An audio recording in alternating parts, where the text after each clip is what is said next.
Ivadika vaovao hafa isika nananteraka fiaonana tamin'ny mpanao gazety tamin'ity androany ity ny fianakaviany lieutenant colonel Charles Andrianasoavina fotoana niresahan'izy ireo mahakasika indrindra moa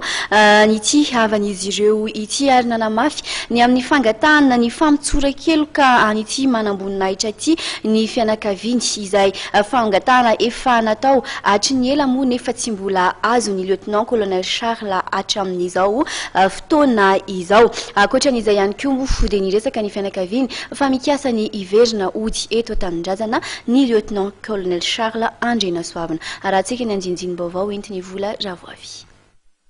Nanao fangatahana famotsoran-keloka ny lieutenant colonel Charles Andrianasoavina kanefa hatreto dia tsy nivaly izany ary tsy mbola tao anatin'ny hisotrina azo ny famotsoran-keloka ity manamboninaitra ity izay any la Réunion amin'izao fotoana izao. Raha nambaran'ny fianakaviany dia misy ny ao anatin'ny fitondranana ny manao sakana tsy azon'ny lieutenant colonel Charles Andrianasoavina izay famotsoran-keloka izay. Misy karazana teny sinjavana ambony hoe bloqué na sy fantatry nahoana dia niverina zany ny tena koa nanao rapport an'izay tana amin'ny colonel Charles sy tana amin'ny mpitondra fanjakana français ary somary gaga ihany sady somena zany moa izy ny amnistie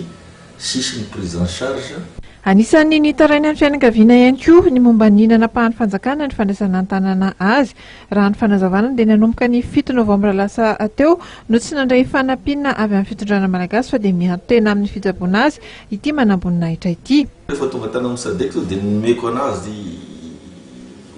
grosso modo zany ny zavatra anazy ny colonel Charles le resaka agression ty moa le taratasy agression anisan'ny hoe agression nisy dariko anazy azy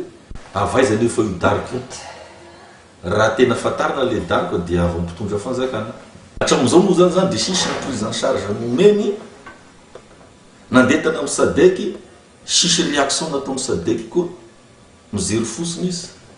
hoe allo izy fo jerena ekaiky ty zavatra teo izy prise en charge ty jerena ekaiky ny amnistie. Mitetina €3,7 raha nambaran'ny fianakaviana ihany ny fitambaran'ny vola efa lany tamin'ny fitsaboana azy izay tsy nefain'ny fanjakana malagasy intsony na dia nisy aza nefa io olana amin'ny fanefana ny fandraisana an-tanana ny lieutenant colonel Charles Andrianasoavina io dia tsy manana eritreritra ny alokaloka ny ivelan'ny Madagasikara ny tenany ary anisan'ny fikasany araka ny nambaran'ny fianakaviany ny verina tsy ho ela eto an-tanindrazana.